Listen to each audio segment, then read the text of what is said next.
Chers amis, nous avons une séance particulière de catéchèse, une séance extraordinaire en lien avec la semaine de prière pour l'unité des chrétiens qui vient de s'achever et un peu en dehors pour justement permettre à chacun de participer aux différentes manifestations.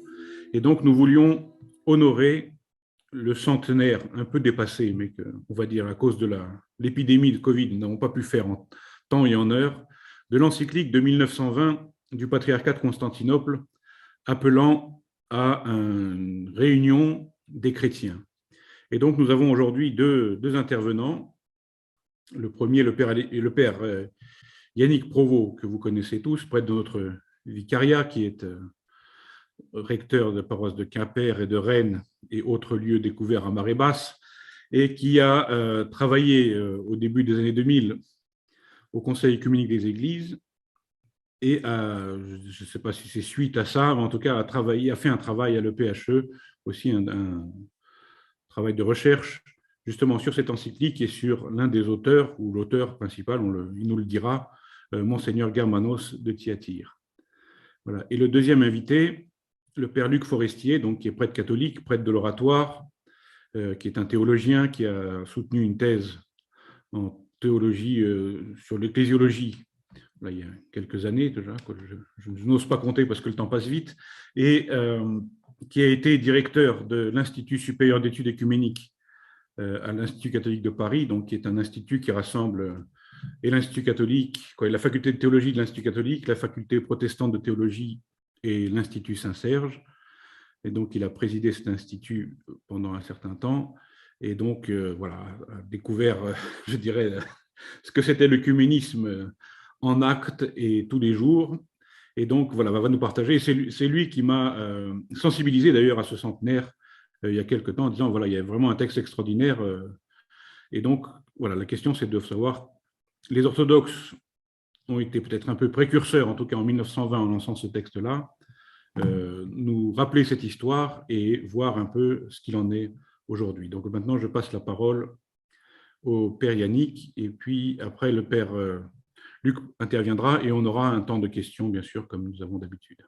Voilà, père Yannick, à toi la parole. Merci, père Serge. Ce qu'on prévu d'aborder ce soir, c'est donc un petit peu les origines du mouvement œcuménique au début du XXe siècle.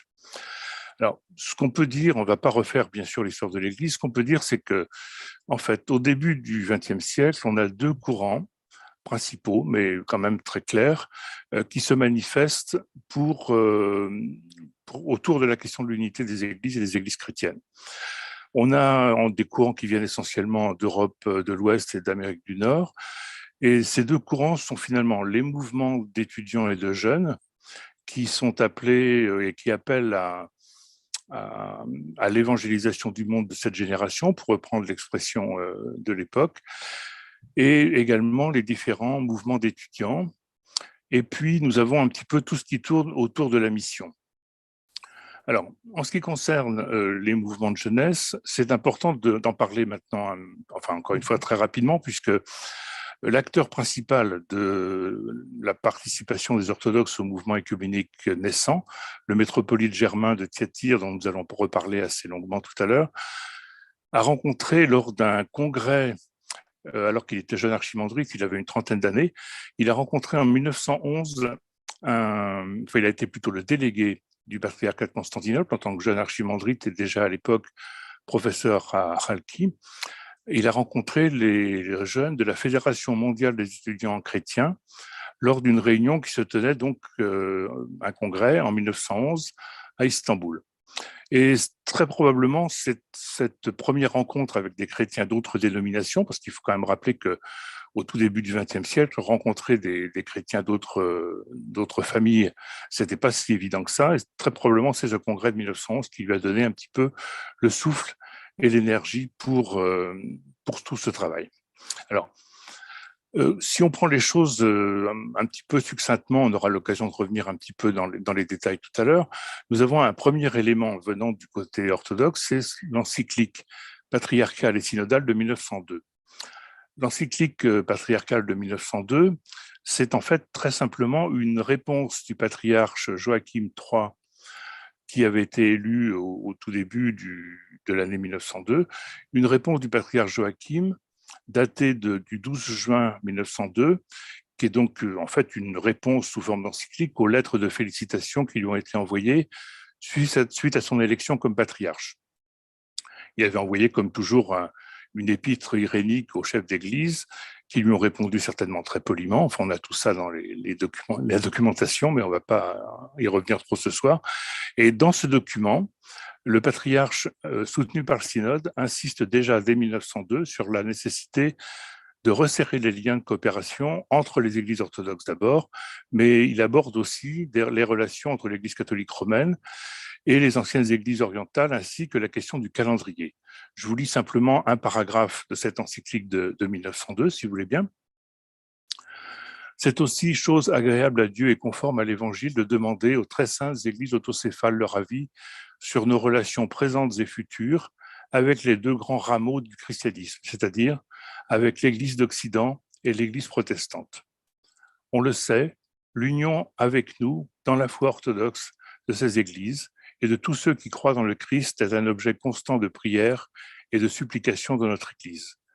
Et c'est aussi le pieux et intime désir de tout vrai chrétien, fidèle à la doctrine évangélique de l'unité, mais nous n'ignorons pas non plus que ce pieux désir se heurte à l'inébranlable persistance de ces églises dans certaines croyances.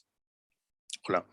Ça, c'est un petit peu le premier texte, enfin un extrait de l'encyclique de 1902. Si ça vous intéresse, tout ça, encore une fois, est bien documenté. Vous pouvez trouver, et si vous ne trouvez pas, vous pouvez nous envoyer des petits messages ou des mails et on vous enverra tous les documents que vous voulez de cette affaire.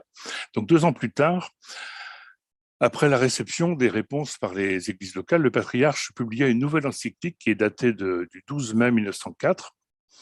Et dans cette encyclique, le patriarche critique assez vigoureusement ceux qui négligent de respecter les canons et les règles dictées par les conciles et qui mettent ainsi en danger l'unité de l'Église orthodoxe. Il se réfère particulièrement dans cette lettre de 1904 à la situation difficile avec les églises d'Antioche et de Chypre, ainsi qu'à la situation compliquée avec la Bulgarie à l'époque.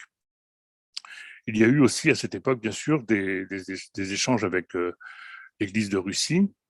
Et ces lettres ont été publiées, toutes ces lettres sont publiées dans la Revue catholique des Églises en 1905-1906. Donc, vous pouvez trouver facilement tout ça, encore une fois. Alors, je reviens un petit peu, tout à l'heure j'ai évoqué le mouvement missionnaire et les mouvements de jeunesse. Alors, je reviens un petit peu là-dessus parce que c'est important pour comprendre ce qui va suivre et pour comprendre un petit peu, d'une certaine manière, les malentendus qu'il peut y avoir autour des personnes et des mouvements qui sont à l'origine du mouvement œcuménique moderne.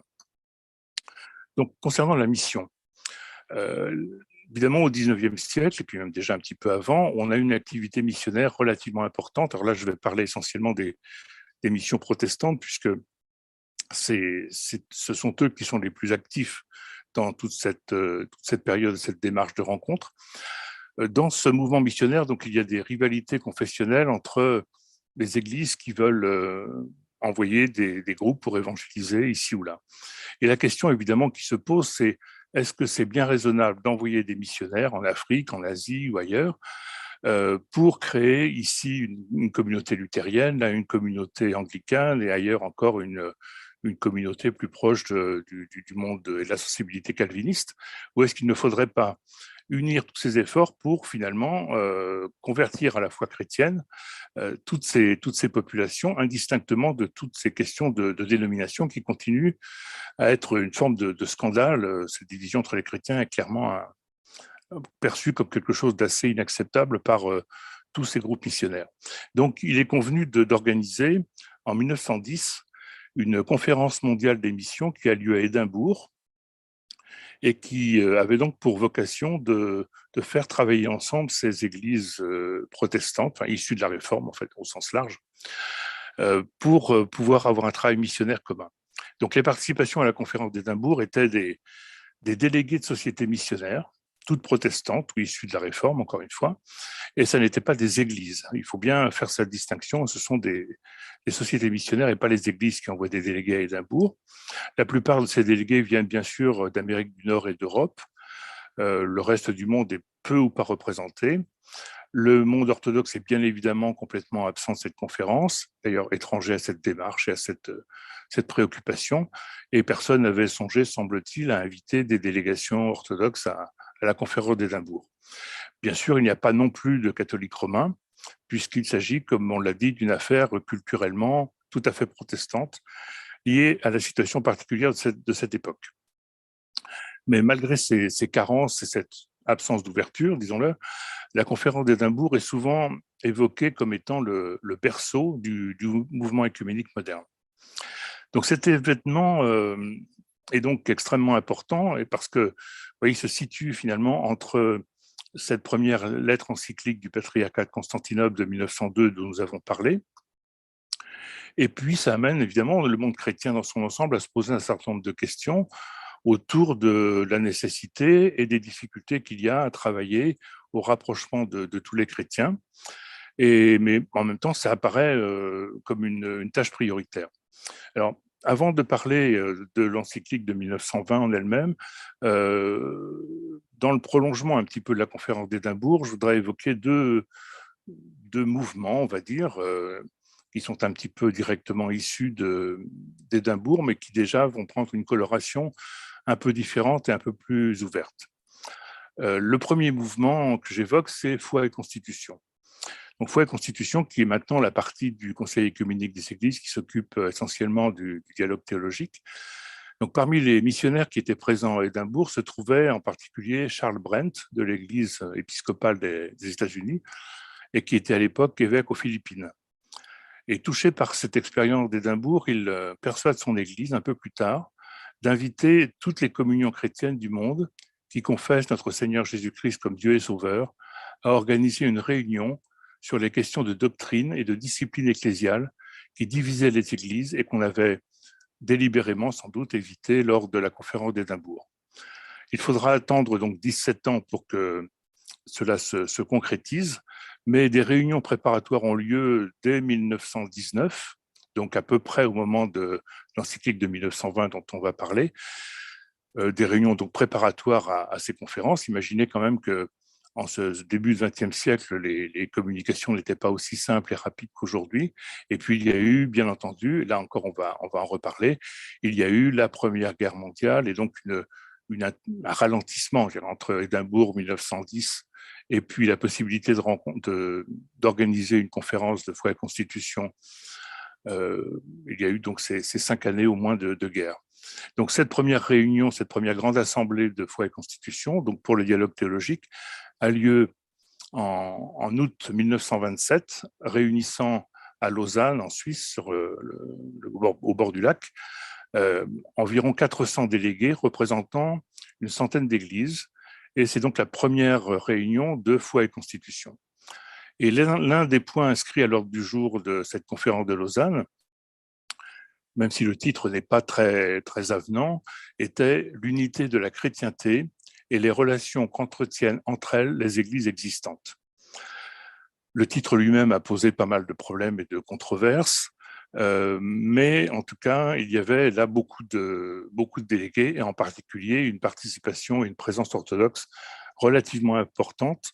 Et dans ces délégués orthodoxes, on faisait d'une manière constante référence à cette encyclique de 1920, à laquelle on va venir tout à l'heure. Et on a un deuxième mouvement qui s'appelle, on va appeler simplement le christianisme pratique. Le christianisme pratique, c'est une conférence mondiale, donc une réunion, un ensemble de réunions, de congrès, qui se réunit un peu plus tôt que Foi et Constitution, l'idée étant d'amener les églises à collaborer et à travailler ensemble sur un certain nombre de fronts, en particulier tout ce qui est autour de l'action caritative, et voilà, disons une coopération entre les églises sur le plan pratique. Et là, les églises orthodoxes sont très présentes et fortement représentées. Et même si les églises scandinaves jouent un rôle de premier plan, en particulier l'église de Suède, autour de l'archevêque de Stockholm, Nathan Söderblom. Donc, certains délégués qui seront à Lausanne en 1927, finalement, veulent plutôt insister. On a vraiment ces deux branches. D'un côté, une volonté de dialogue théologique, et de l'autre côté, ce qu'on va appeler le christianisme pratique. Donc, j'en viens à l'encyclique de 1920, Donc, c'est en janvier 19 que le locum tenens, c'est-à-dire le responsable par intérim du trône de Constantinople, propose au Saint-Synode que l'Église de Constantinople prenne l'initiative d'entrer en contact avec les autres églises afin de réaliser, je cite, l'union des différentes dénominations en une société des églises. Ce projet fut accepté très rapidement et un comité a été formé pour élaborer un texte d'une encyclique. Et c'est le synode, après des débats à l'intérieur du synode sur lesquels on pourra revenir tout à l'heure parce qu'il y a quelques éléments quand même intéressants pour la suite, mais le synode confie à la faculté de théologie de Chalki, qu'on connaît, donc sur cette île au large de Constantinople, de confier donc à la faculté de théologie la rédaction de ce texte. Et c'est donc très probablement le métropolite, qui n'était pas métropolite de Thyatire à l'époque, mais le métropolite Germain, qui était à l'époque le recteur de la faculté de Chalki, qui va probablement coordonner cette écriture. Je dis probablement en répondant un peu à ce que Père Serge suggérait tout à l'heure. On n'en est pas quand même complètement sûr, mais en tout cas, il a joué un rôle important dans ce travail. Donc, l'encyclique de 1920 a été publiée en janvier 1920 en grec, en anglais, en français et en russe, sous la signature du locum tenens, le métropolite Dorothée de Brousse, et signé par 11 autres métropolites qui étaient donc les autres membres du Saint-Synode à l'époque. Et ce document prophétique est finalement très peu connu. Et on a, en dehors de cette méconnaissance de l'encyclique de 1920 et même de celle de 1902, même dans le monde orthodoxe, on a aussi un malentendu puisqu'on attribue d'une manière assez courante la création du mouvement œcuménique moderne et tout particulièrement de l'institution qui va voir le jour en 1948 à Amsterdam, le Conseil œcuménique des Églises. On attribue souvent la paternité de la création du COE et du mouvement œcuménique moderne aux seuls protestants, ce qui est à l'évidence pas le cas. Donc, quand on étudie les documents de cette époque, on a l'impression que vraiment cette encyclique n'a pas eu l'écho qu'elle méritait, parce que dans les livraisons de 1920, 21, 22 des périodiques religieux en Occident, en France en particulier, mais pas seulement en France, qui s'intéressent déjà à l'époque aux relations entre les églises, il en est fait finalement très peu mention. Et donc nous pouvons nous poser légitimement la question, pourquoi les autres églises n'ont-elles pas répondu avec plus d'empressement? Bon, moi, j'identifie au moins 3 raisons. La première, c'est sans doute parce que il y a eu un manque de contact préalable entre les églises. Vous savez que souvent, nos communautés orthodoxes, et j'imagine le Fanart en 1920, la communication, c'est pas vraiment leur point fort. Donc, on se réunit, on travaille sérieusement, on produit un texte d'assez bonne qualité, mais on n'a pas forcément tous les outils pour le faire savoir. L'autre problème, probablement, c'est que les traductions dans les langues occidentales de l'époque, le français et l'anglais, les traductions étaient assez médiocres, voire inexactes. Et toutes ces traductions, qui finalement circulaient en gros jusqu'en 1965, étaient des traductions qui étaient assez médiocres, avec en particulier des ambiguïtés autour de la traduction du terme koinonia, etc. Et finalement, le bon texte, si je puis dire, le bon texte français, qui a vraiment été bien travaillé et peaufiné par le père René Beaupère, ne sera publié qu'en 1990 pour une publication dans la revue Chrétien en marche de octobre-décembre 90. Donc, cette traduction qu'on regardera d'ailleurs ensemble tout à l'heure.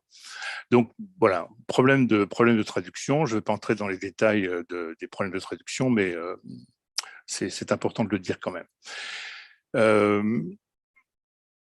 Donc, on avait donc, parce que ce problème de traduction, j'y reviens avec cette question de société des églises, ou société des églises ensemble. Enfin, c'était encore une fois un peu compliqué, mais très probablement, compte tenu de la date, donc 1920, vous voyez, c'est l'année, et c'est même à 2-3 mois près, en même temps que la Société des Nations, qui va être un petit peu l'ancêtre des Nations Unies. Donc, très probablement, la volonté du Saint-Synode et de l'archevêque Germain était de créer une société des églises, c'est-à-dire une fédération d'églises pour favoriser le dialogue. D'ailleurs, on retrouve cela dans un texte écrit quelques années plus tard par l'archevêque Germain lui-même. Je vous en lis un extrait. Il écrivait donc fin 1920 à l'archevêque d'Uppsala en Suède. Il écrivait « Nous envisageons comme suit la société des églises. Un comité central permanent serait constitué de représentants des églises membres de cette société. Chacune de ces églises mettrait sur pied un comité qui coopérerait avec un comité central. En outre, serait publié un périodique et seraient convoquées des conférences traitant des objectifs de la Société des Églises. Toutes les questions susmentionnées et d'autres d'intérêt général pour l'ensemble de la chrétienté seraient choisies et traitées dans de telles conférences. » Voilà. Bon, et puis, il y a encore une autre raison pour laquelle la proposition de Constantinople n'a pas fait une impression aussi profonde qu'elle aurait pu le faire en d'autres circonstances, c'est que durant les mois où s'élaborait le projet d'encyclique, une proposition assez semblable vint de l'archevêque luthérien d'Uppsala, Nathan Söderblom, dont on a déjà parlé tout à l'heure, parce que peu de semaines, disons à peu près 5 semaines, 6 semaines, avant la publication par le Saint-Synode de Constantinople, en 1919, parut dans la presse suédoise une première série d'articles dans lequel l'archevêque Nathan proposait la création d'un conseil qu'il appelle lui-même déjà à l'époque, en 1919 en Suède, un conseil écuménique des églises. Et cette proposition acquit évidemment une grande notoriété parce qu'elle fut publiée également dans les revues allemandes, dans les revues anglaises, dans les revues françaises, présentée lors d'une conférence de l'Alliance mondiale pour l'amitié par le moyen des églises en 1919 et courant 1920. Et à cause de cela, probablement, avec sans doute des moyens de communication beaucoup plus efficaces et développés dans des réseaux d'Europe occidentale, quand en janvier 1920, l'encyclique fut publiée par le patriarcat œcuménique, l'idée de former une société ou un conseil des églises était déjà venue à la connaissance de nombreux responsables d'églises en Occident. Et l'importance du fait que la proposition de Constantinople était la première proposition officielle et qu'elle venait du centre antique de la chrétienté orientale n'a pas été sans doute suffisamment réalisée. Parce que, encore une fois, tout ce qu'on a avant cette encyclique de 1920, ce sont des propositions de rencontres et de dialogue, mais ça n'est pas un souhait et une volonté d'implication des églises elles-mêmes dans le dialogue œcuménique. Il faudrait sans doute aussi ajouter que dans la forme où elle était présentée par l'archevêque de Suède, la proposition ne fut pas très chaudement accueillie en Occident. Beaucoup pensaient que Söderblom rêvait.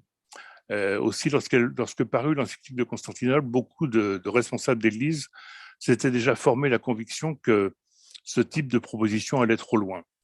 Et c'est impressionnant de voir que les représentants orthodoxes aux sessions de Genève, donc préparant déjà foi et constitution de 1927, ont essayé de convaincre finalement les autres églises du besoin d'une organisation écuménique permanente, parce que nos amis protestants avaient déjà, semble-t-il, à l'automne 1920, déjà un petit peu baissé les bras.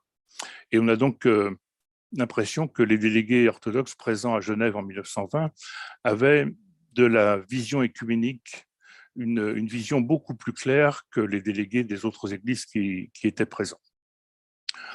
On a essayé de savoir s'il y avait eu des contacts entre Constantinople et la Suède à cette fin d'année 1919 et début 1920, mais on n'en a pas trouvé de preuves, ce qui fait que très probablement on peut considérer aujourd'hui que les propositions du patriarcat de Constantinople et celles de l'archevêque Nathan ont eu lieu en même temps, mais sans aucune concertation. Voilà. Qu'est-ce que je vais vous dire encore sur 1920 ? Pas grand-chose.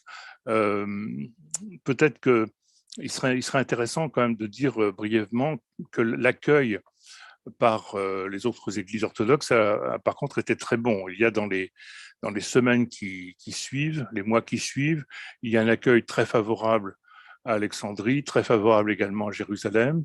Il y a des lettres des évêques du synode de Serbie, du patriarche de Roumanie également, qui sont très favorables à la création de ce conseil des églises. Mais comme vous pouvez aussi facilement le comprendre, le grand morceau, la plus grande des églises orthodoxes à l'époque, l'église de Russie, au tout début de l'année 1920 et même 1920-21, n'était pas en mesure de répondre d'une manière positive ni de s'impliquer dans ce travail de dialogue. Voilà. Si vous voulez bien, je vais laisser peut-être Père Luc réagir à cette première partie de présentation avant de reprendre la parole tout à l'heure pour la suite. Voilà, Père Luc, je vous laisse la parole. Oui, merci. Alors, il y a déjà beaucoup de choses qui ont été dites sur cette encyclique. Moi, je vais simplement faire peut-être une remarque avant de développer plus longuement mon propos, pour pas vous interrompre trop longtemps, sur les questions de traduction. Parce que ça n'a l'air de rien, mais c'est déterminant pour les réceptions.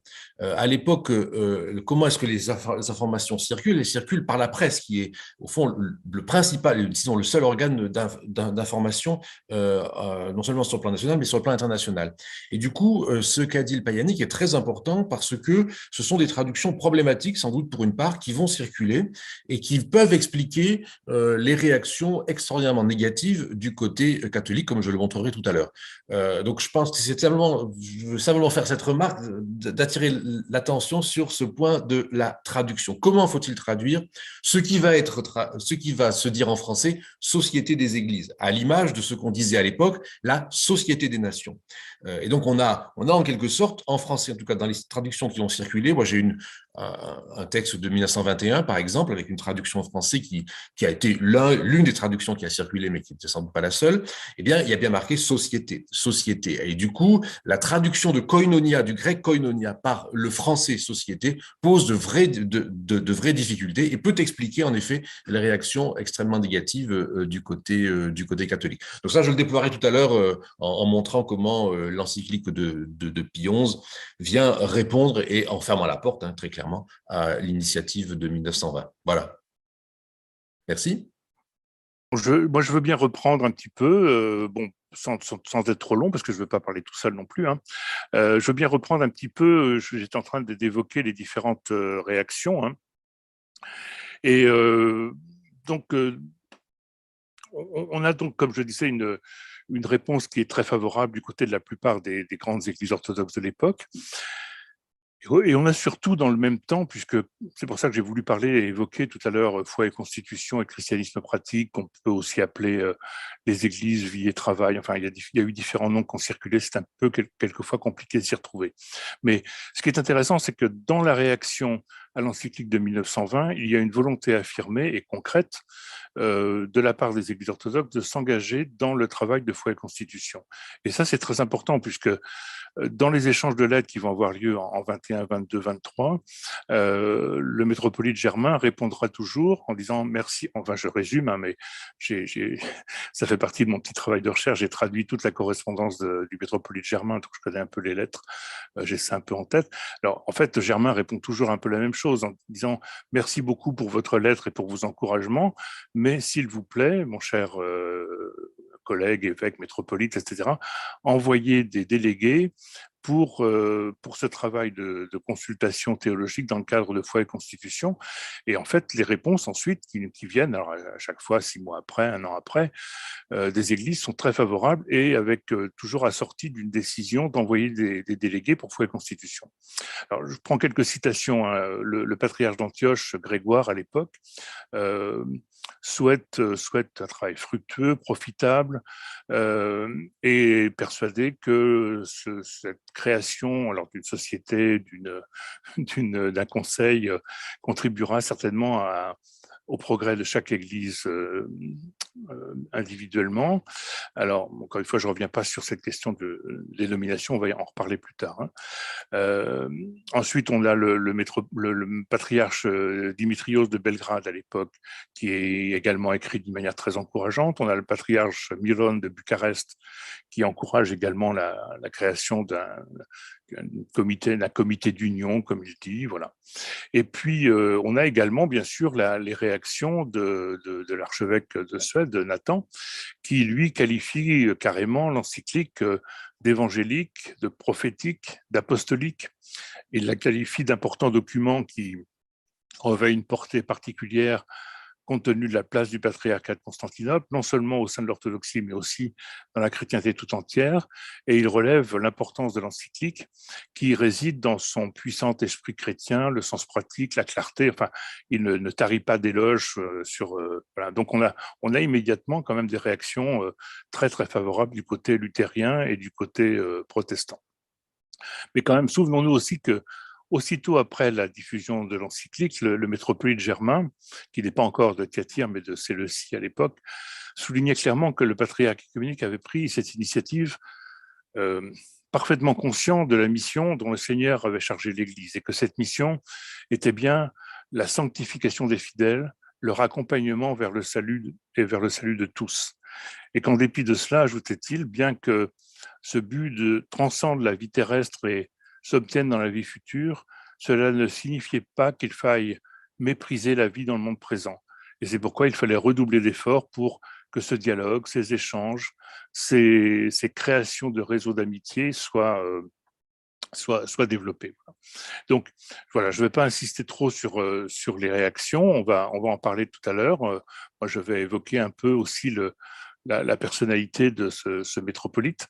Ce que je peux vous proposer peut-être tout de suite, c'est de regarder, alors là encore rapidement, mais de regarder le texte de cette encyclique de 1920. Alors, on ne va pas lire ni commenter toute l'encyclique, je voudrais simplement peut-être... donc, on ne va pas lire toute l'encyclique, je voudrais simplement qu'on regarde ensemble rapidement les points qui sont au milieu de l'encyclique, c'est-à-dire les propositions assez concrètes, et bon, pour certaines, encore d'actualité. Vous voyez, c'est ce que vous avez affiché, je suppose, hein, comme moi. La fraternité et la solidarité dont nous venons de parler pourraient se manifester par la conclusion d'une série d'arrangements portant sur les points suivants.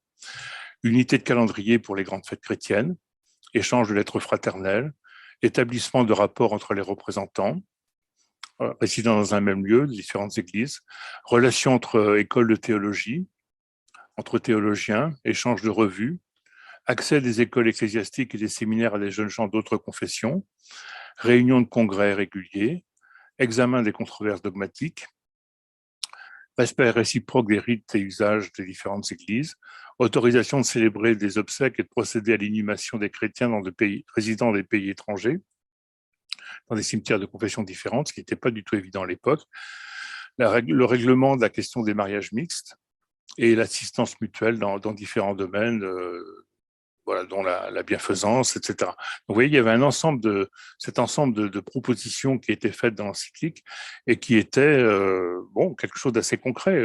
Pour certains aspects, ça serait encore intéressant de revenir là-dessus aujourd'hui. Donc voilà, je veux dire que ce n'est pas simplement une déclaration d'intention, c'est aussi une volonté très, très concrète, très, très incarnée de coopération avec les autres églises. J'arrête le partage d'écran, puis je vais peut-être laisser Père Luc s'exprimer un petit peu sur les réactions catholiques de l'époque. Voilà, Père Luc, je vous laisse la parole. Oui, merci beaucoup. Alors, moi, j'avais prévu effectivement aussi de partager quelque chose. En fait, la question que je me pose, c'est effectivement quelle réception dans l'Église catholique de cette encyclique du patriarcat de Constantinople de 1920. J'ai en fait envie de dire trois choses essentiellement.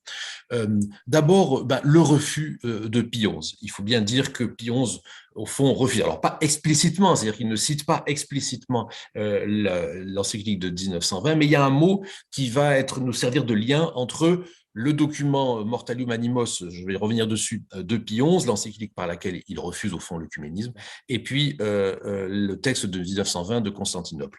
Deuxièmement, comprendre qu'en fait, Vatican II, pour nous catholiques, représente un véritable pivot, mais troisièmement, au fond, se poser la question de l'articulation entre l'unité chrétienne et la forme politique de la mondialisation. Alors, c'est ça que je vais faire, voilà. Alors, premièrement, Mortalium Animos. Donc, Pie XI est pape depuis quelques années déjà, et il publie le 6 janvier 1928, ce qui, dans le calendrier latin, est la fête de l'Épiphanie. Bien sûr, la date est tout à fait volontairement choisie. Cette encyclique, Mortalium Animos, qui condamne le panchristianisme. Alors, ici, je vous ai mis à l'écran une édition tout à fait récente, parce que le pape Pie XI n'emploie certainement pas le mot œcuménisme, comme le fait cette édition récente, qui est issue de groupes catholiques qui sont minoritaires, mais qui malheureusement s'opposent à l'œcuménisme, parce que ça existe chez nous. Alors, c'est très important de comprendre que, du coup, dans cette encyclique, en effet, Pie XI, très clairement, condamne ce qu'il appelle les pans chrétiens. Voilà, les pans chrétiens. Ça, c'est un mot qui vient qui peut venir, moi, j'en ai pas la preuve, il faudrait aller voir les archives de Pie XI, que je n'ai pas fait, mais il peut venir de l'encyclique de 1920 parce que ce mot apparaissait dans la traduction française qui circulait, et donc peut-être est-ce une forme de réponse. En tout cas, il y a une nette condamnation. Et ici, vous voyez, le mot pan-chrétien est un mot qui est très dévalorisant dans la bouche du pape, sous la plume exactement, du pape Pie XI.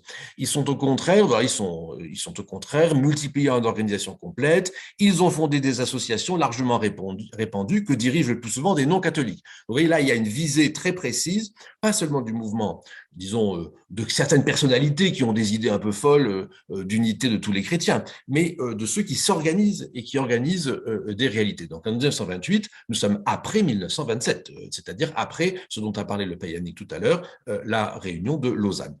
Donc ici, c'est clairement contre ces associations qui rassemblent des pans chrétiens, comme dit le pape en se moquant, c'est-à-dire des chrétiens d'autres confessions qui prétendent qu'au fond, il faut dépasser cette division en confessions. Et voilà l'argument. Quelle que soit leur divergence en matière de foi. Au fond, chez le pape Pie XI, ce qui pose problème, c'est qu'on prétend faire l'unité avant de s'être mis d'accord sur ce qui constitue la foi chrétienne. Et donc, on rassemble des gens qui pensent des choses différentes sur les sacrements, sur la succession apostolique, sur le ministère, sur la nature de l'Église. Et donc, ça, pour le pape Pie XI, ça n'est tout simplement pas possible. Et c'est là le principal argument qu'on va retrouver seriné de mille manières par les catholiques à ce moment-là contre ce qui s'appelle déjà, mais ce qui s'appellera encore plus tard, le mouvement œcuménique.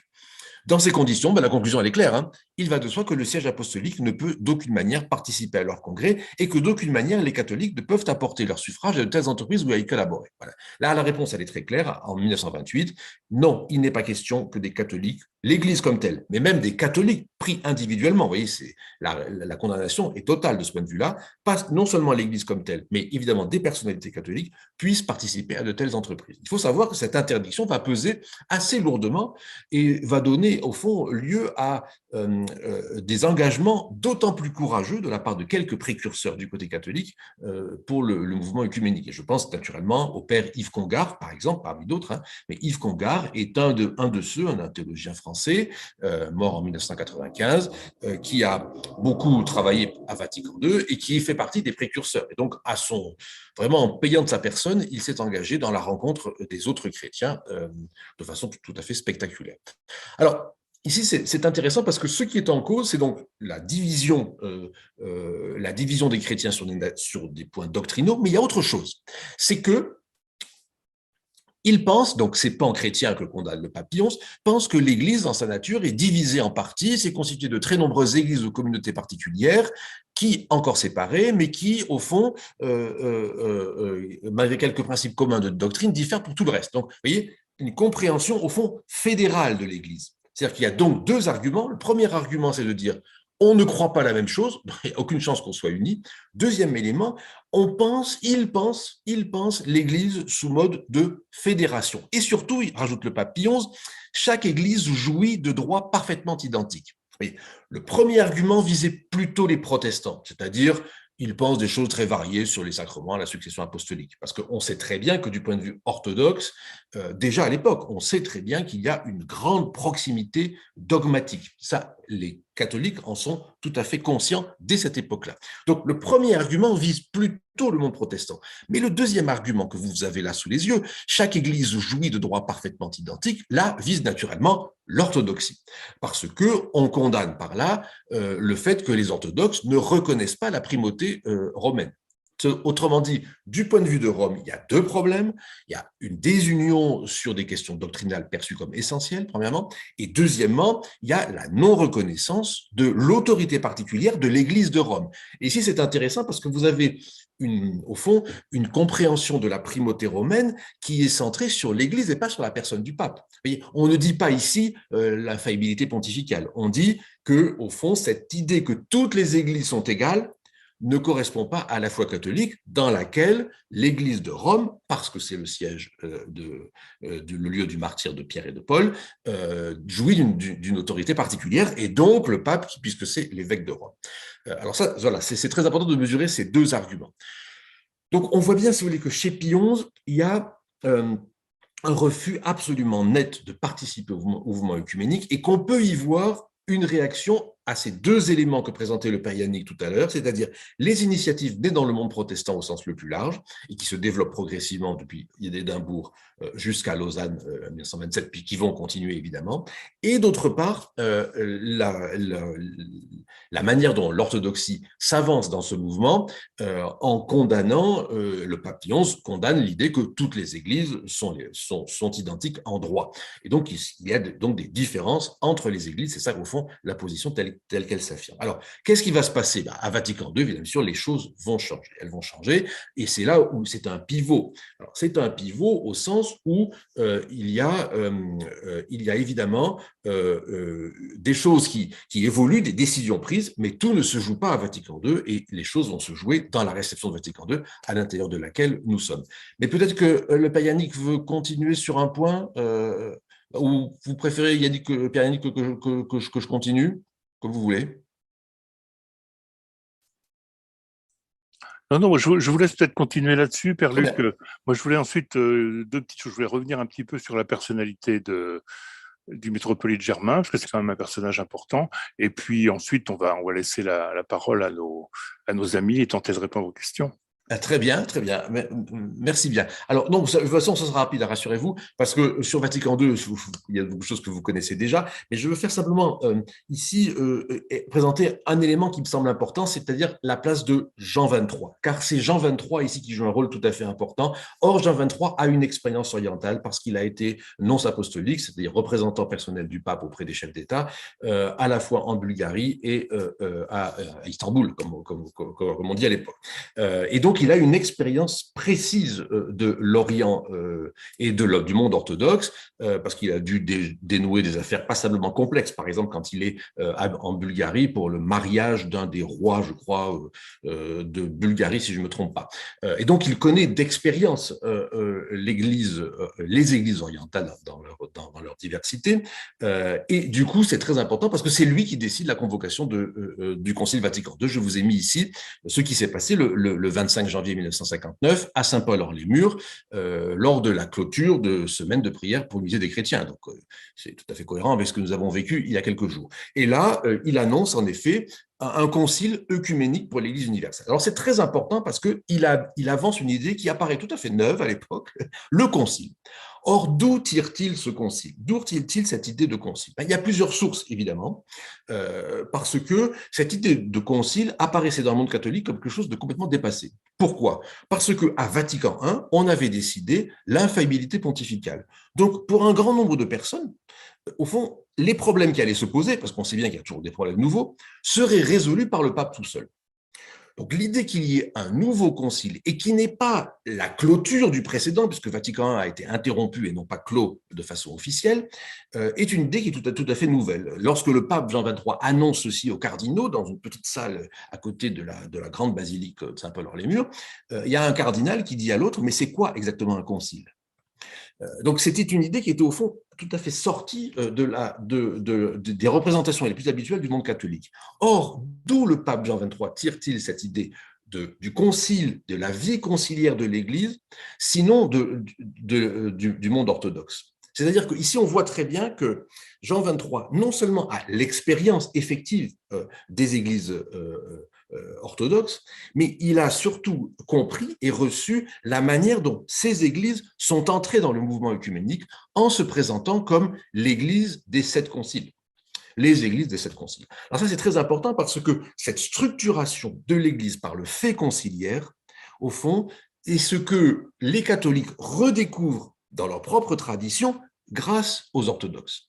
Et donc ici, il faut certainement mesurer l'impact du fait que les orthodoxes aient pris le choix, aient fait ce choix courageux de participer à un mouvement initié par le monde protestant, mais en y apportant leur tradition propre, c'est-à-dire la structuration de la vie ecclésiale par le concile. Et du coup, le monde catholique peut, à ce moment-là, reprendre cette idée de concile et déployer ce que lui appelle un concile œcuménique, c'est-à-dire un concile qui, en fait, va rassembler les évêques de l'Église catholique, évidemment, même s'il y a, vous le savez, ce qu'on appelle des observateurs des autres confessions chrétiennes. Alors, ce qui est très intéressant, c'est il change, effectivement, le logiciel change complètement. De tous les saints, voilà, nous implorons, etc., l'édification, la joie, tout le peuple chrétien, mais surtout, une invitation, voilà, ça c'est tout à fait déterminant, une invitation renouvelée aux fidèles des communautés séparées à nous suivre, elles aussi, aimablement, dans cette recherche d'unité et de grâce à laquelle tant d'âmes aspirent des tout points de la terre. Alors ça, c'est très important parce que là, il y a deux éléments qui sont déterminants. Premièrement, il y a une recherche d'unité qui n'est pas qu'une recherche d'unité chrétienne. C'est la recherche d'unité de l'humanité qui vient de vivre en 1962 deux guerres mondiales. La première, puis la deuxième, et qui vit dans un moment de tension parce qu'on est à un point difficile de la guerre froide, parce que vous savez, c'est juste après l'incident qu'on appelle de la baie des cochons. Donc, il y a bien des menaces qui pèsent sur l'unité de l'humanité et la recherche d'une unité de l'humanité sous une forme pacifique. Ce sera d'ailleurs le titre de sa dernière encyclique, juste avant sa mort, Pacem in Terris. Mais il y a un deuxième élément qui est que, ici, l'invitation, elle est à nous suivre, nous, les catholiques, sous-entendu, dans une recherche d'unité et de grâce. Et vous voyez que c'est une transformation considérable par rapport à la représentation qu'on avait jusqu'à Pie XII inclusivement, qui était celle du retour à l'Église catholique. Parce que pour Pie XI et pour Pie XII, et pour ceux qui les précèdent, c'était très clair. Comment se ferait l'unité chrétienne? Mais très simplement, lorsque tout le monde rentrerait dans le bercail catholique. Et chez Jean Pion, c'est tout à fait thématisé dans Mortalium Animos, c'est encore explicité par Pie XII dans Mystici Corporis en 1943 ou dans Humani Generis en 1950. Et là, en tout cas, c'est très clair qu'on a changé de logiciel. Il ne s'agit plus simplement de l'œcuménisme du retour, c'est-à-dire revenez dans l'Église romaine parce que, au fond, vous l'avez quitté, premièrement, et deuxièmement, vous reviendrez chez vous. Mais simplement, avançons ensemble vers l'unité que Dieu va nous donner. Donc, vous voyez, là, ici, il y a un changement absolument considérable. Alors, naturellement, tout ne va pas se jouer à ce moment-là. Bien sûr, il faudrait ici faire l'histoire de Vatican II, et puis, du point de vue de l'œcuménisme, et puis des conséquences de réception. Ce que je ne vais pas faire pour m'attarder sur un dernier point, avant de laisser la parole après au Payani et de répondre à d'éventuelles questions. Au fond, la question qui est sous-jacente derrière cette transformation assez radicale, et au fond, qu'est-ce que nous pouvons, en tout cas moi, en tout cas comment moi, en tout cas catholique, je lis ce texte remarquable de 1920 et peu connu. Eh bien, au fond, moi, la question principale que je me pose, c'est l'articulation entre l'unité chrétienne et la forme politique de la mondialisation. Parce que le Payanic l'a bien dit, ce texte de 1920, il naît dans un contexte tout à fait particulier. La fin de la Première Guerre mondiale, la création de la Société des Nations, une fragilisation aussi du patriarcat de Constantinople à cause de la chute de l'Empire ottoman et de l'arrivée des jeunes Turcs, etc. Donc une modification assez considérable de l'environnement le plus immédiat du patriarcat de Constantinople, mais aussi une modification de l'environnement mondial.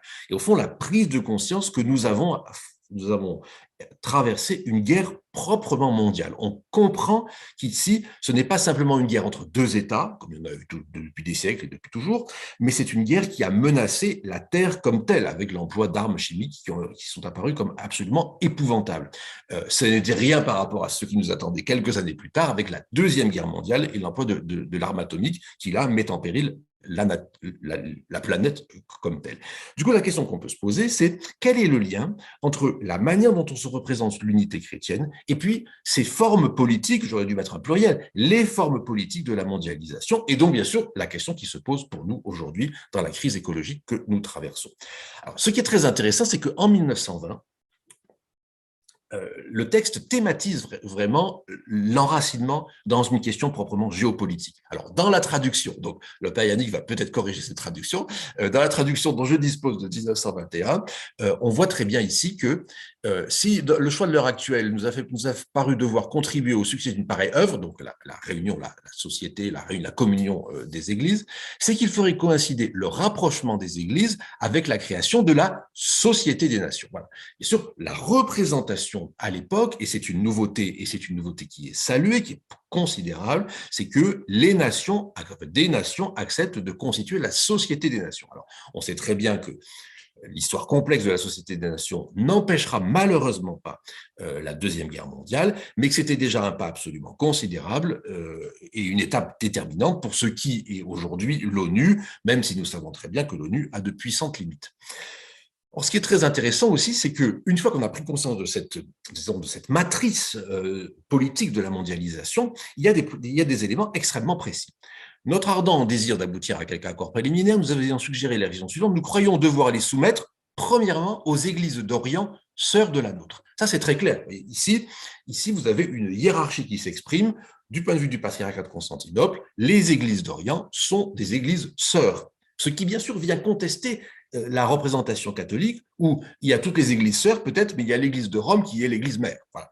Non, dit le Constantinople, qui s'en tient bien sûr ici à la tradition dont il se réclame, non, les églises d'Orient sont des sœurs.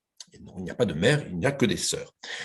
Aux vénérables églises d'Occident, alors ça c'est très intéressant, parce que c'est bien le mot église qui est choisi, c'est un pluriel qui est choisi. Alors ça c'est très intéressant, parce que ça peut vouloir dire deux choses. Ça peut vouloir dire, non, il n'y a pas une seule église catholique romaine, mais il y a des églises catholiques, sous l'autorité de l'église de Rome, évidemment, mais des églises catholiques locales. Donc, c'est reconnaître ici la pluralité de l'église catholique, qui n'est pas une seule église, mais qui est aussi une communion d'églises locales.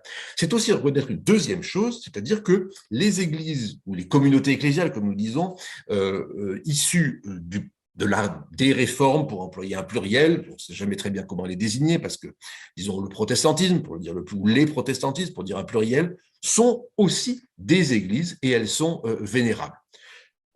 Sauf que vous avez la troisième étape, et celle du reste de la chrétienté. Donc, on voit ici qu'en fait, vous voyez, ici, c'est très clair, vous avez une hiérarchie dans les représentations. Vous avez évidemment les églises sœurs, ça, il n'y a pas de problème. Et sous-entendu, on ne peut rien faire, Constantinople ne peut rien faire sans les églises sœurs. Donc là, l'ecclésiologie orthodoxe est, de mon point de vue en tout cas, parfaitement claire et parfaitement respectée. Mais vous avez une pluralité d'églises en Occident. Sous-entendu, il n'y a pas qu'une seule église catholique romaine, il y a bien des églises. Et puis vous avez les autres, et ce sont bien des églises du reste de la chrétienté. Mais on ne les met pas exactement sur le même pied que les autres, ces vénérables églises d'Occident. Au fond, ici, ce qui est important, c'est de mesurer, et c'est avec ça que je vais finir, ces églises, je finis avec le texte, c'est que ces églises qui se glorifient en Jésus-Christ se ressouviennent, pour ne plus l'oublier, du grand et nouveau commandement sur la charité, bon, très bien, qu'elles ne se laissent plus distancer sur ce terrain par les pouvoirs publics qui, s'inspirant précisément des préceptes de l'Évangile et de la justice selon le Christ, viennent de fonder la Société des Nations pour la défense des droits et pour le maintien de la concorde entre les peuples. Vous voyez ici, pour moi, c'est très important parce que l'argument finalement essentiel, c'est de dire, de même que les nations ont été capables, compte tenu des horreurs que nous avons traversées à la Première Guerre mondiale, ont été capables de fonder une société des nations, de même, il est absolument essentiel que les églises elles-mêmes soient capables de fonder, disons, une organisation à peu près comparable, et ce qu'a dit le père Yannick tout à l'heure était très éclairant de ce point de vue-là, d'autant plus que la Société des Nations s'inspire précisément des préceptes de l'Évangile et de la justice selon le Christ. Vous avez là, au fond, une compréhension de la manière, enfin, en tout cas c'est comme ça que je lis moi aujourd'hui, une compréhension de la manière dont l'Esprit Saint travaille. Eh bien, au fond, ici, le texte reconnaît que l'Esprit Saint a travaillé dans les nations, qui ne sont pas toutes chrétiennes, mais qui ont été capables de fonder, selon les préceptes de l'Évangile et de la justice, une société des nations. Donc, si l'Esprit Saint a travaillé chez les autres, ô combien devrait-il travailler entre les églises et parvenir à une forme d'unité? Pour moi, si vous voulez, et je conclue avec ça, Pour moi, ce texte est absolument remarquable. Et je regrette que l'anniversaire soit tombé en plein milieu de la pandémie parce qu'il aurait pu être célébré de façon beaucoup plus importante à mes yeux. Et au fond, l'anniversaire a été aussi discret presque que le texte lui-même, ce qui est vraiment dommage.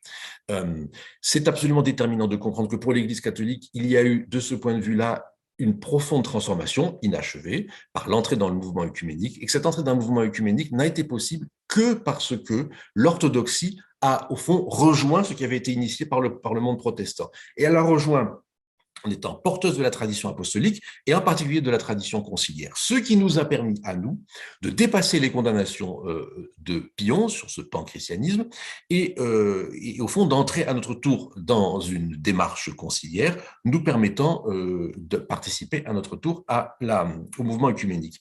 Mais la question qui reste évidemment, c'est quelle forme doit prendre cette unité chrétienne face à, disons, aux difficultés que connaissent les différents processus de mondialisation et de démondialisation. Pour moi, c'est une question absolument majeure dont il faut se saisir entre chrétiens. Et évidemment, mais là, vous connaîtrez le catholique, je ne suis pas sûr qu'une ecclésiologie, disons, de type fédéral soit la seule réponse, soit même la bonne réponse au défi de l'humanité qui, disons, prend conscience de sa propre unité, que ce soit à travers une pandémie ou que ce soit à travers la crise écologique.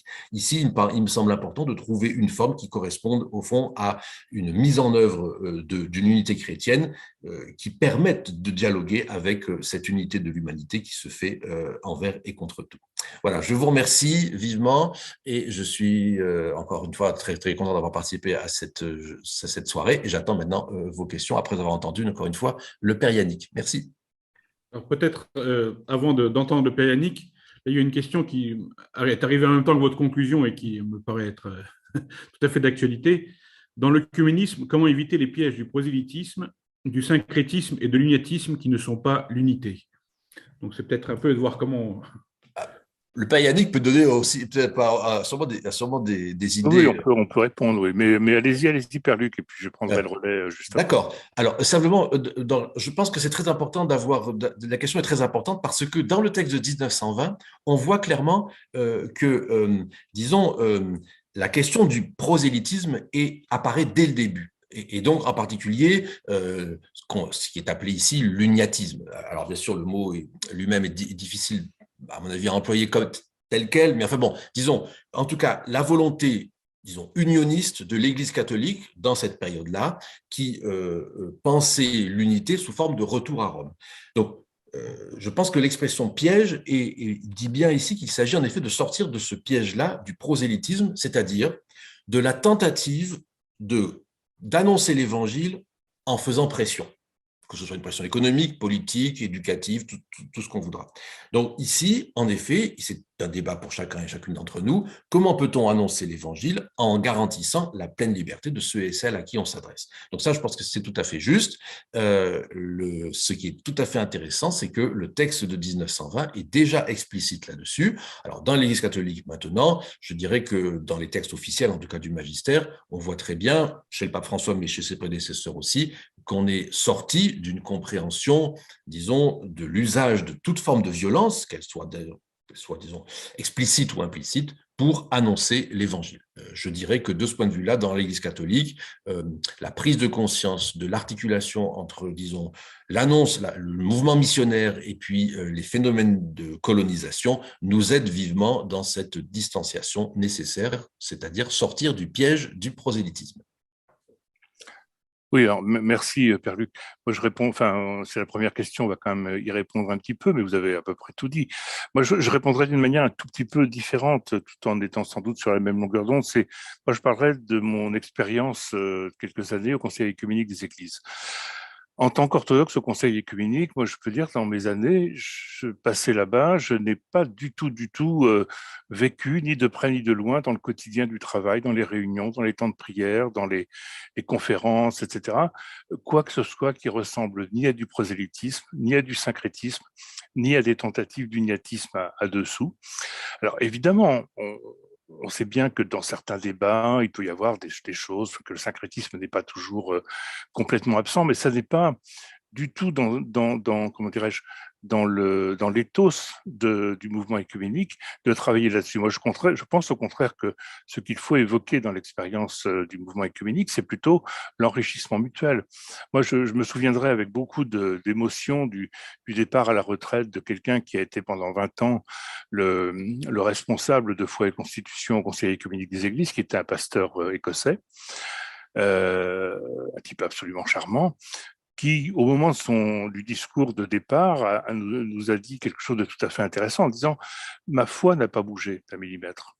Par contre, mon contact avec mes frères, catholiques, protestants d'autres dénominations et orthodoxes, va m'amener à avoir une vie dans l'Église qui va être une vie différente. Par exemple, quand j'étais pasteur en Écosse, quand j'étais jeune, je célébrais la Sainte Seine une fois par mois.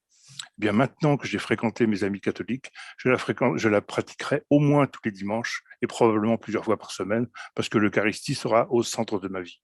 Et venant d'un pasteur écossais, j'ai trouvé que c'était intéressant. Et là, on n'est pas du tout ni dans le prosélytisme, ni dans le syncrétisme, on est dans un enrichissement mutuel. Voilà. Je ne sais pas si Michel a eu la réponse qu'il attend, mais en tout cas, on a essayé. Alors, moi, je veux bien, alors je ne sais pas, Père Serge, est-ce que je peux avoir 5 minutes là où on passe aux questions? 5 minutes, le temps que les gens rédigent leurs questions. D'accord. Alors, moi, je voudrais revenir rapidement sur la personnalité du métropolite Germain, parce que il a une certaine importance pour nous quand même, et aussi parce que c'est quand même c'est le personnage, on peut dire, du côté orthodoxe qui a un petit peu été à la manœuvre entre 1911, je dirais, quand jeune archimandrite de 30 ans tout juste, il a accueilli ses étudiants de différentes églises à Istanbul, jusqu'à son décès en 1953.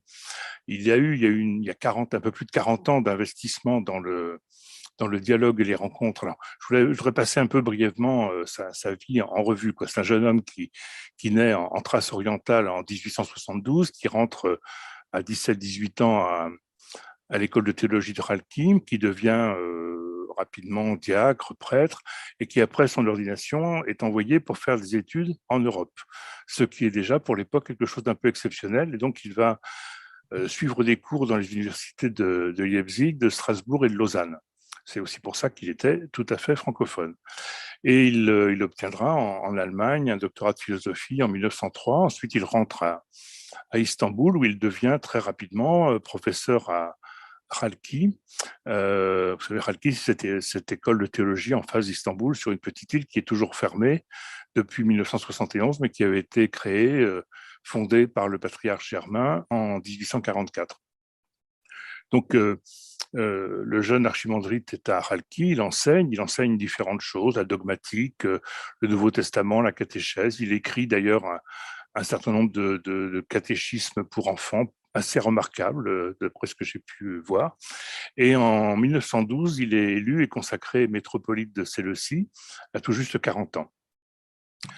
Quelques années plus tard, donc 10 ans plus tard, en gros, donc après l'encyclique, il est nommé il est élu par le Saint-Synode et nommé exarque, métropolite de Thyatire et exarque du patriarcat œcuménique en Europe occidentale et centrale, avec son siège à Londres. Et il restera à ce poste donc entre 1922 et 1951, donc 30 ans. Et pendant ces 30 années, il va administrer en gros les paroisses, c'est le monde orthodoxe en Europe occidentale. Juste une anecdote pour nos amis français, c'est lui par exemple qui va créer la paroisse géorgienne de Paris. Alors ça paraît étonnant d'allant chercher un prêtre qui va trouver en Pologne. Enfin, c'est un gars qui bouge beaucoup, qui est très actif. Voilà. Donc, je passe, encore une fois, je vais essayer de faire un petit peu vite. Il va participer donc, dès les années 20 à la préparation de Foi et Constitution. Il va essayer de déterminer avec les différentes églises, l'église de Serbie, l'église de Roumanie, tout ça, les noms des intervenants. Et là, on a aussi quelques signes intéressants. C'est lui qui va venir directement à Paris dans les années 22-23 pour rencontrer les gens du tout début de l'Institut Saint-Serge et trouver, d'identifier là les gens qui vont pouvoir participer à Foi et Constitution. C'est lui qui va également aller en Serbie pour identifier les théologiens qui vont être invités aux conférences de foi et constitution. Et parmi ces théologiens, on a des gens comme Saint Nicolas, qui est à l'époque un jeune évêque serbe en Serbie, et qui va dire il faut que vous veniez. Et quand on lit maintenant, et je vous conseille de relire ça un jour, les débats de foi et constitution Lausanne 1927, avec les interventions de Saint Nicolas qui défend une orthodoxie pure et dure, mais avec un amour, une charité, une gentillesse extraordinaire. Et on a même une photo où le métropolite Germain va embrasser Saint Nicolas juste après son intervention. Enfin, la photo est floue et de mauvaise qualité, mais ça, on n'y peut rien. Enfin voilà, on a tout un travail comme ça d'identification des acteurs, des premiers acteurs, on va dire, du mouvement œcuménique naissant. Bon, je passe un petit peu vite sur tout ça. Alors, il avait la conviction que l'union devait être relativement simple et rapide avec l'Église vieille catholique. Je ne vais pas insister là-dessus maintenant, c'est un sujet compliqué, l'histoire de l'Église vieille catholique, mais aussi avec les anglicans et avec les arméniens et puis les autres églises dites orientales, hein, donc coptes, syriaques, etc. Il a d'ailleurs assez bien avancé sur le dialogue avec les anglicans, à tel point que, et ça vous le savez aussi, que le père Serge Bulgakov était tout à fait impliqué dans ce dossier, allait très souvent en Angleterre et a écrit des lettres dans lesquelles il affirme la proximité avec le monde anglican. Voilà. Donc voilà, on a toute cette dynamique autour du métropolite Germain. Et puis on a des beaux textes, quoi. Je vous conseille là aussi, n'hésitez pas à envoyer des petits mots, ou bien on pourra mettre ça en ligne, faire un petit dossier dans les semaines qui viennent. Les interventions du métropolite Germain à Lausanne, à Foi et Constitution, c'est magnifique, quoi. C'est de la très belle théologie, c'est plein de charité, c'est plein de compréhension. Il y a toujours une place centrale du monde orthodoxe qui est réaffirmée, mais en disant que ce trésor de l'Orient chrétien, il n'a été conservé que pour être offert à ses frères d'Occident. Donc voilà, on a vraiment un grand élan même prophétique, on va dire, chez quelqu'un comme le métropolite Germain. Donc voilà, je ne veux pas prendre trop de temps parce que je voudrais laisser un petit peu de temps à nos échanges et à nos dialogues. Je pourrais dire peut-être pour terminer, mais là on va le voir tout à l'heure sur les quelques photos qu'on va regarder, l'amitié qui s'est tissée aussi entre ce métropolite Germain, bon, tout à fait à peu près aussi méconnu et inconnu que l'encyclique de 1920, sans doute pour d'autres raisons, et puis des personnages comme évidemment notre très cher métropolitologe que nous aimons bien dans nos églises orthodoxes en France, ou d'autres, mais en particulier Père Georges Swarovski également. Voilà, donc on a quelqu'un qui a été très présent finalement dans tout ce mouvement, mais qui a un petit peu été oublié. Donc, si on peut contribuer à lui laisser une petite place, alors d'autant plus que, comme je disais tout à l'heure, en tant que premier métropolite pour l'Europe occidentale, c'est un petit peu le prédécesseur de nos métropolites actuels. Voilà, donc c'est sympathique. Alors, si vous voulez bien, pour terminer, je vais vous proposer quelques photos de la couverture de l'encyclique, donc en grec et en français, l'encyclique de 1920. Donc, c'était toujours bilingue, hein, grec, français, grec, anglais, grec, russe. Voilà, donc simplement pour mémoire. Je passe rapidement, hein, c'est juste pour que vous ayez une petite idée du sérieux de tout cela. Puis ensuite, j'ai quelques photos. Alors ça, c'est la plus ancienne. Vous voyez bien là, malgré la mauvaise qualité? Ouais. J'essaie d'agrandir un petit peu. Bon, c'est pas grave. Donc c'est la plus ancienne. Ça, c'est donc une photo de la délégation orthodoxe à l'Alliance mondiale pour la promotion de l'amitié par les églises, un de ces nombreux mouvements avant la structuration du mouvement œcuménique moderne. Mais vous voyez là la délégation orthodoxe. Donc vous voyez, 1920, en Suisse, on a déjà une quinzaine de délégués orthodoxes avec au centre, ici, là, je fais le tour avec ma souris, le métropolite Germain de Tiatire. Voilà. Et puis un évêque serbe, et puis des théologiens et prêtres présents. Donc, c'est un des premiers témoignages, si vous voulez, de délégation orthodoxe. Je continue rapidement. Ça, c'est le métropolite Germain. Oui, c'est assez sympathique parce que on a toujours l'impression aujourd'hui que les métropolites de tout temps ont été des gens avec des soutanes, des cloboucs et des trucs. Et on va s'apercevoir en regardant les photos d'archives de ces époques-là, y compris quand elles touchent, je ne sais pas, le père Serge Bulgakov ou d'autres, qu'ils sont très souvent avec un bonnet. Enfin, on est beaucoup moins rigoureux, visiblement, en 1925, qu'on ne voudrait l'être quelquefois aujourd'hui. Donc, notre métropolite Germain. Je continue. Là, on a les délégations anglicanes et orthodoxes à Lausanne 1927. Là, on peut voir quelques personnages connus, pas tant que ça, mais en particulier ici, le métropolitologe, métropolite Germain ici, et puis quelques autres autour. Je continue toujours. Ça, cette photo est assez sympathique, enfin même un peu marrante, quoi. Vous voyez, parce que c'est un peu le symbole du mouvement œcuménique naissant, quoi. Une pasteur chinoise, un évêque orthodoxe de l'Inde du Sud, un prêtre copte, un pasteur chinois, un évêque bulgare, un prêtre letton, un prêtre ou un pasteur probablement indien, etc. Voilà. Donc c'est assez sympathique, je trouve, cette diversité qui était quand même pour l'époque une grande nouveauté. Je continue avec les délégués orthodoxes et quelques autres à Foi et Constitution Lausanne 1927 toujours. On voit à gauche ici le père Serge Bulgakov. On voit le métropolite Germain ici. Voilà.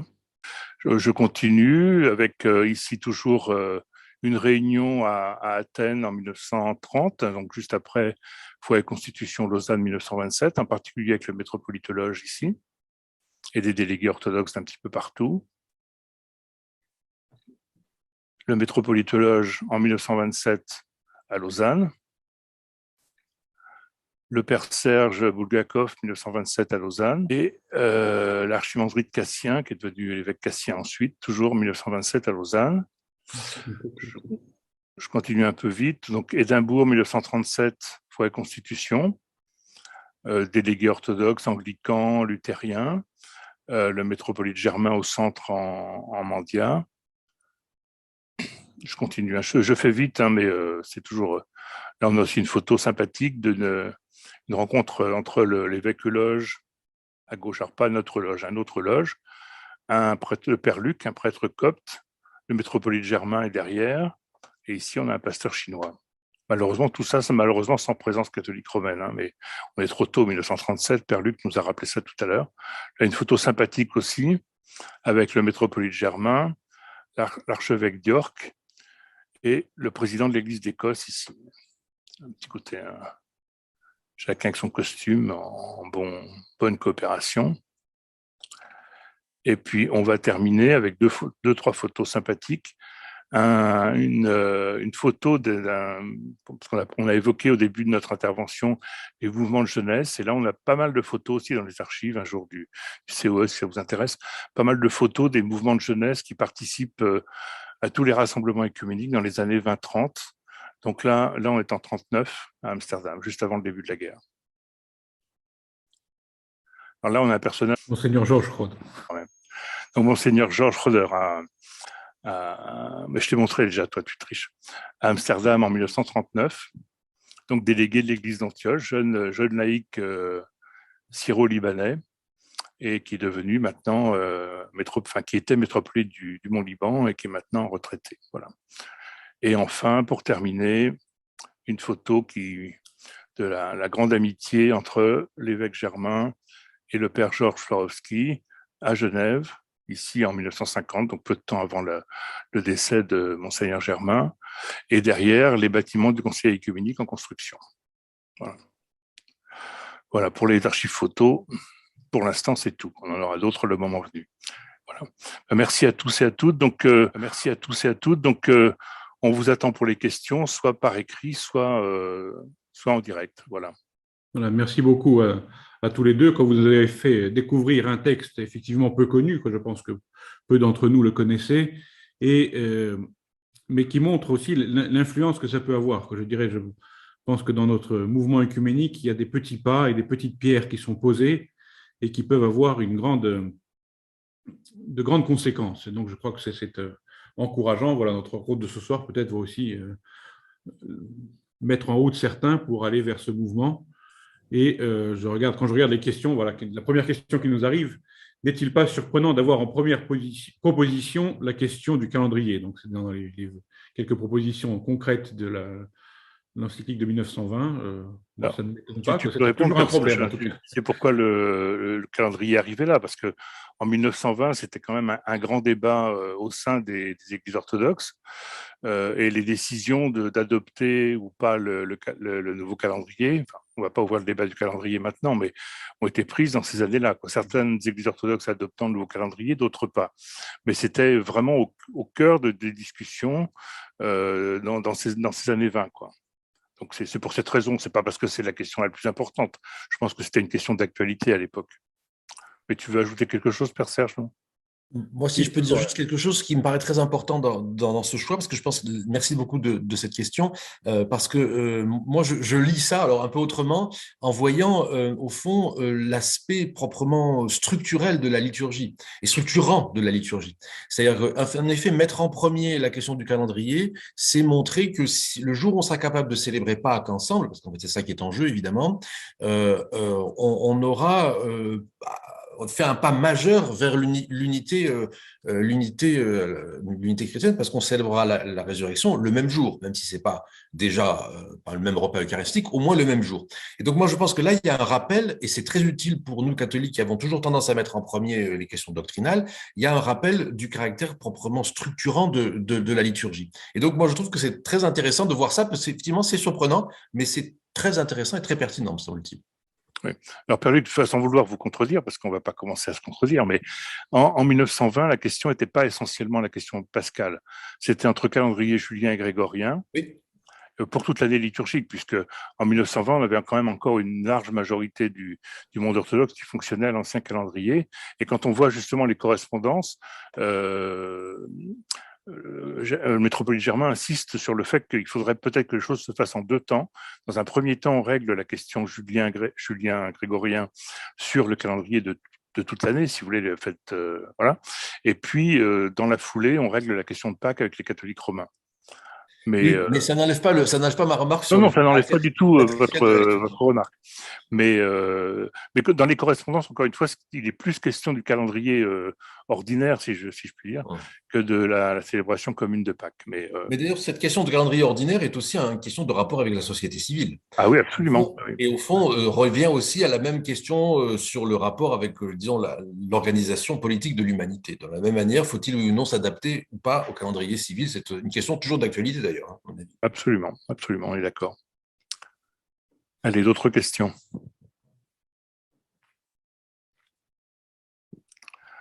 Par écrit, la source semble être tarie, mais on peut poser des questions directement à l'oral. Il suffit de connecter le micro et on y va. Bonsoir et merci beaucoup.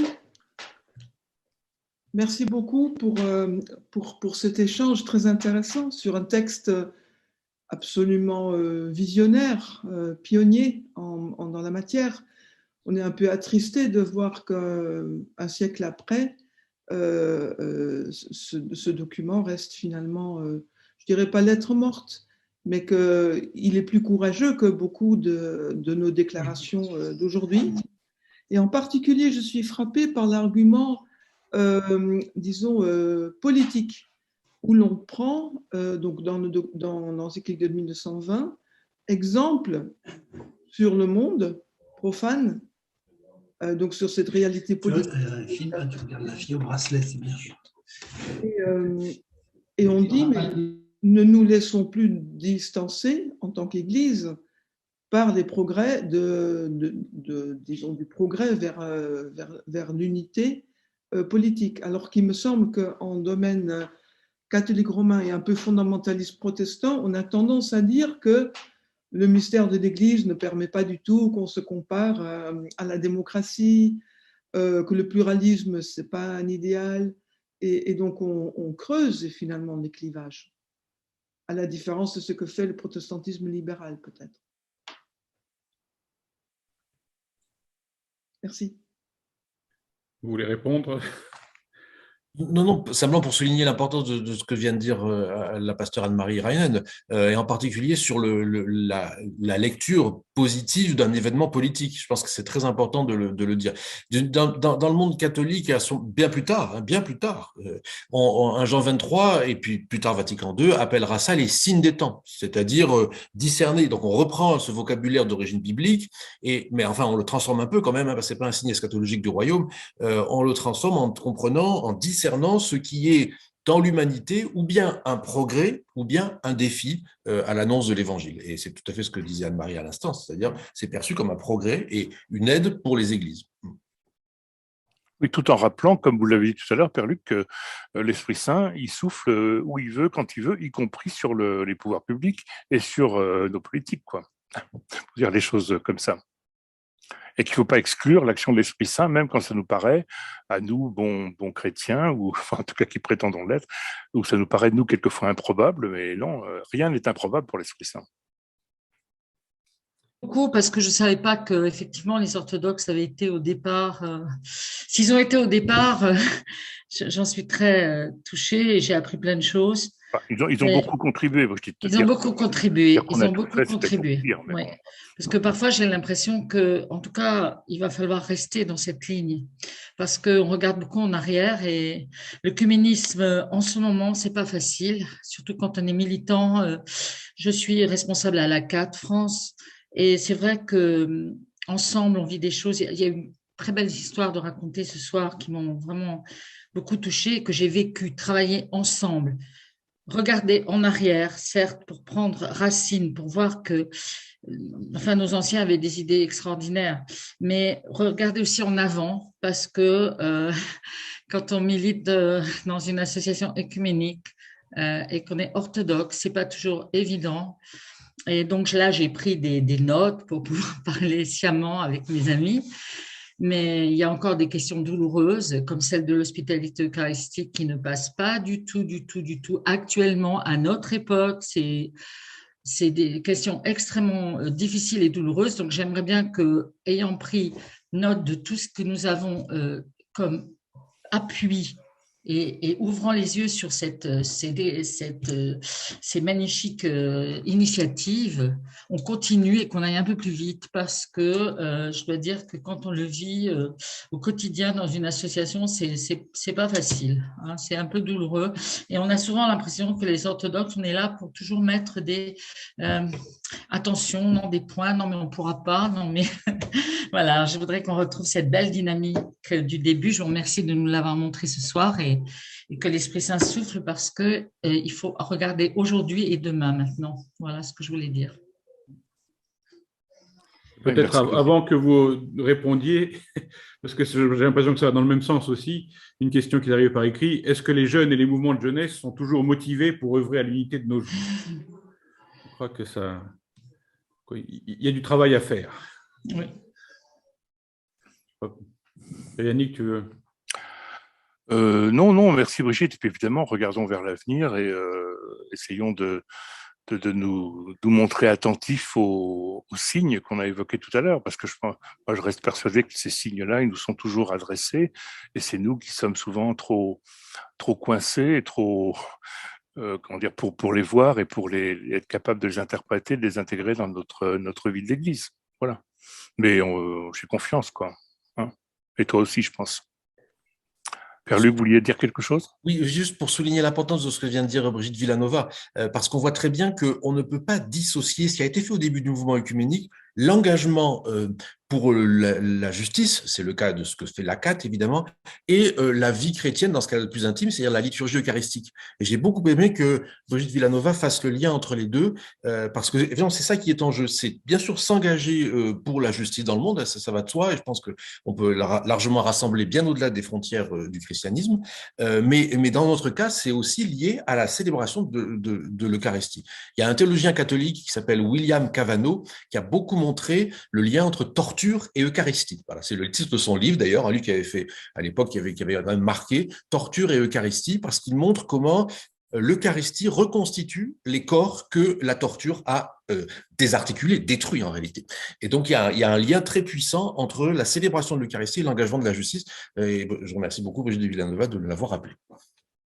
Et donc, une dernière question peut-être de Michel. Non, on n'a pas répondu à propos des jeunes, Père Serge. Oui. Comme on ne veut pas être accusé d'avoir esquivé les questions. Oui. Alors, la réponse, pour moi, elle est oui, certainement. Mais bon, c'est un peu compliqué parce que les mouvements de jeunesse qui ont vraiment aujourd'hui une vitalité dans nos vies d'église, ils ne sont pas très nombreux, mais pour nos amis, dans le milieu orthodoxe, par exemple, l'engagement écuménique de la serre, par exemple, est incontestable. En tout cas, une vision d'ouverture de la vie de l'Église, même si ça peut prendre d'autres appellations. Donc oui à la question mouvement de jeunesse motivé pour l'unité. Pour la question suivante, à propos du dialogue judéo-chrétien, Père Luc, peut-être vous voulez répondre ou...